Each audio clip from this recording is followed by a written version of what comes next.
Presidente, boa tarde a todas as pessoas presentes, aquelas que nos acompanham também através da TV Câmara. Dizer da minha surpresa e alegria em ter sido sorteada justo num dia histórico, numa data histórica como é o dia de hoje, em que finalmente milhões de brasileiros estão podendo compartilhar de um sentimento de alegria e de justiça diante da iminência da prisão do senhor Jair Bolsonaro e todos os seus cúmplices golpistas que armaram contra a vontade do povo brasileiro, contra o Brasil, contra a nossa democracia, mas que felizmente foram derrotados e serão devidamente punidos e, finalmente, a gente vai conseguir construir no nosso país, retirá-lo da lista daqueles países que não punem os golpistas. Em 64, deputado Raymond, quando nós tivemos o início do período da ditadura empresarial militar, aquilo foi uma chaga profunda na nossa história.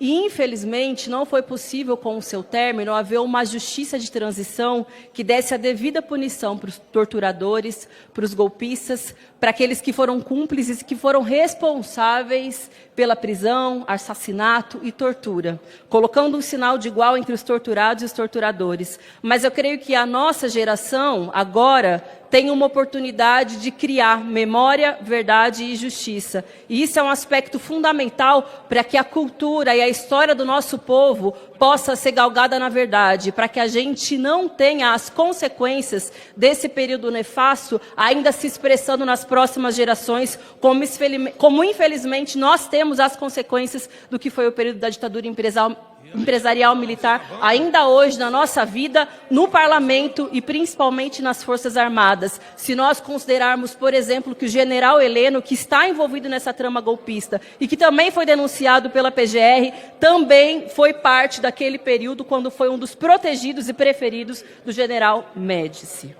Bom, além do Bolsonaro, outros 34 foram denunciados para o Supremo Tribunal Federal, que ainda esse ano deve fazer esse julgamento, se não na primeira turma, no pleno, como alguns reivindicam, talvez para tentar criar um contraponto, porque sabem que na primeira turma vai ser por unanimidade, mas querem talvez tentar criar um contraditório publicamente para tentar simular uma outra versão de fatos que são fatos. São fatos inquestionáveis, seja porque o principal delator, Mauro Cid, que era um homem de confiança, o encarregado do Bolsonaro, nessa delação há uma série de elementos que comprovam o envolvimento de Bolsonaro e dos militares, ex-ministros, da cúpula do antigo governo, ou seja porque há provas, inclusive, de cadernos, folhas escritas à mão pelo próprio general Heleno, dizendo, entre outras coisas, que desde 2019 era consciente, era operado, havia financiamento, a disseminação da tese de que as urnas teriam sido fraudadas. O ataque ao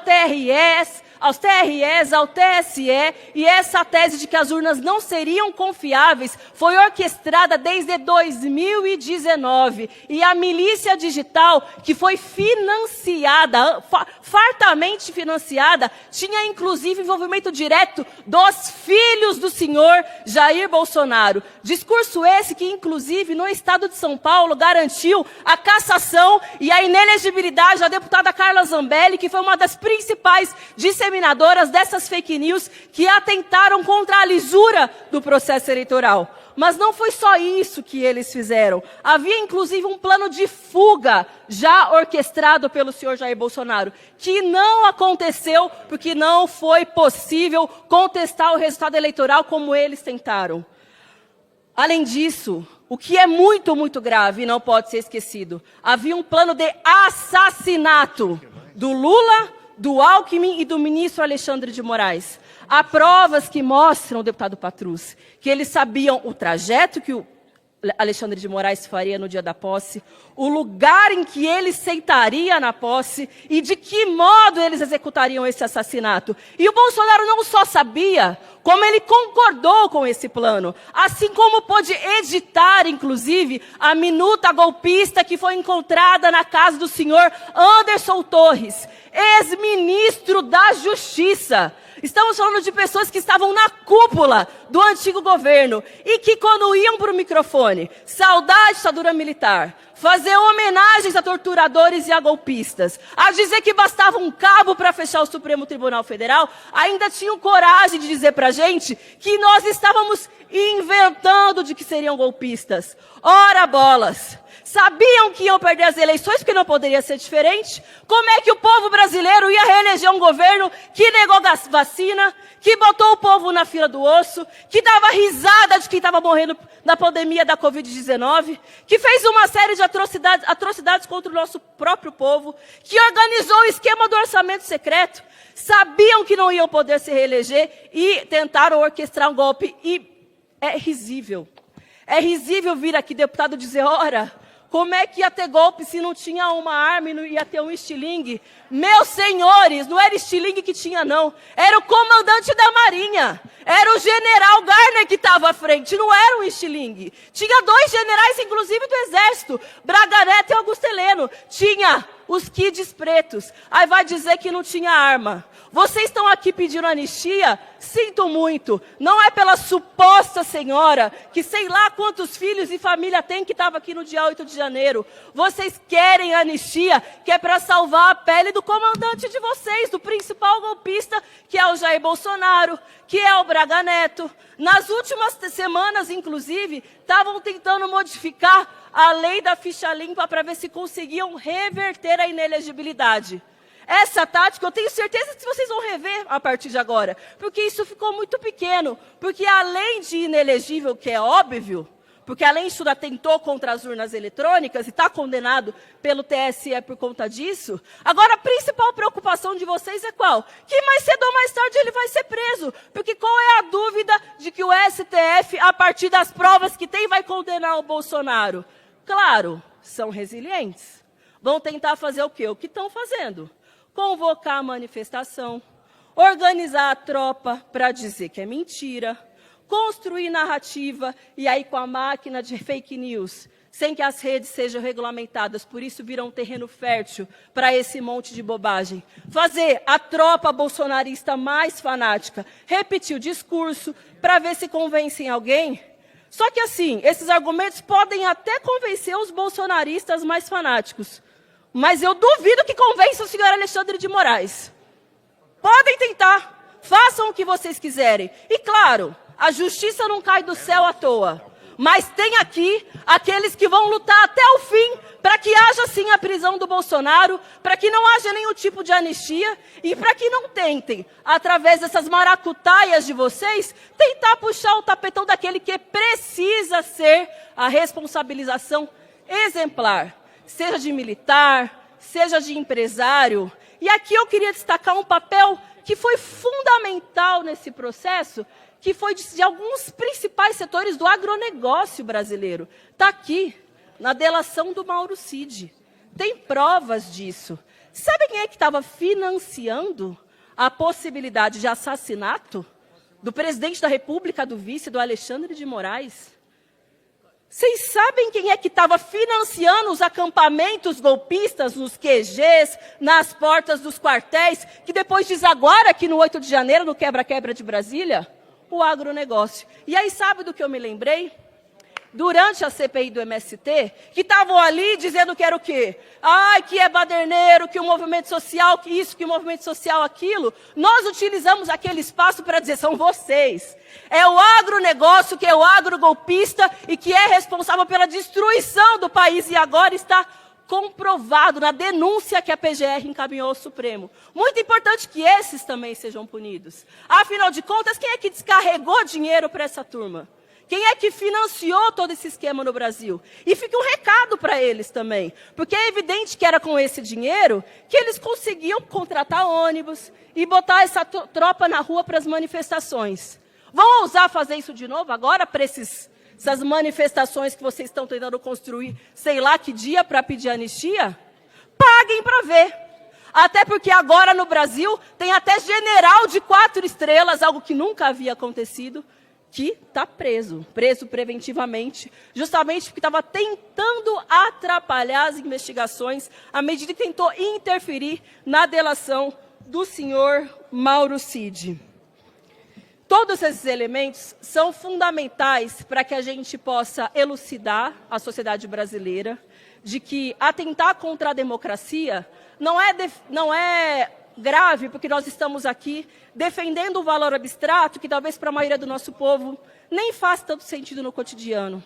Mas quando nós falamos de democracia, nós estamos falando, sobretudo, da liberdade de organização, liberdade de manifestação, direito de defesa, que inclusive o próprio senhor Jair Bolsonaro vai ter no devido processo legal. A possibilidade de organização, de participação política, de estar aqui nesse plenário e nessa tribuna, fazendo a denúncia que for necessária, sem correr o risco do porrete ou do fuzil dos generais, para que eu não possa exercer livre e democraticamente o meu papel e a minha opinião como uma parlamentar eleita. É disso que se trata, defender a democracia. E o projeto que esses caras têm para o Brasil e para o mundo é o extremo oposto. Não é à toa que estava lá o Eduardo Bolsonaro naquelas festividades de posse do Jair Bolsonaro, sendo cumprimentado por Steve Bannon 10 segundos depois dele ter feito um gesto de saudação nazista. Ou então que são os mesmos que ficam aplaudindo o Elon Musk, que também fez o mesmo gesto de saudação nazista nas mesmas festividades, ou que teve lá, junto à FDA da Alemanha, também saudando os nazistas que, infelizmente, ainda se reorganizam, se organizam no Brasil e no mundo. Nós estamos falando de um projeto violento, totalitário, xenofóbico, que odeia mulheres, odeia a população negra, a população LGBTQIA+, e que, portanto, no último período, nos anos em que estiveram no governo, nos escolheram como alvo, e que nunca mentiram que tentavam se reeleger, não conseguiram, para perpetuar e tentar legitimar aquilo que não conseguiram ao longo do governo, ou depois dar um golpe. O que será que eles iam fazer depois que desse o golpe? Qual é a dúvida? Botar na cadeia, botar para fora do país, perseguir, matar e torturar. A pessoa que vai para o microfone para saudar o brilhante Ustra é o quê? Gostaria de fazer muito pior. Felizmente, o Brasil superou o 8 de janeiro, superou o Bolsonaro. Nós sabemos que querem todo tipo de manobra para tentar aprovar aqui na Câmara a anistia. Se organizam com o que há de mais atrasado e golpista na sociedade, para ver se conseguem botar peso, inclusive financeiro, para organizar essas manifestações golpistas que querem fazer no próximo mês. Mas fato é um só. O dia do Bolsonaro e dessa tropa golpista está chegando. Agora não é mais sem anistia não, porque a gente não está na defensiva. Agora é prisão para Bolsonaro. Tem que ser preso exemplarmente, junto com o Braga Neto, que tem que apodrecer naquele lugar. General Heleno, que devia ter sido preso lá no passado, pela sua contribuição ao papel na ditadura militar, tem que pagar pelo que fez. Importante destacar, inclusive, um julgamento que está sendo tocado no STF hoje pelo ministro Flávio Dino, que desconsidera a ocultação de cadáver nos perdões ali colocados na lei da anistia.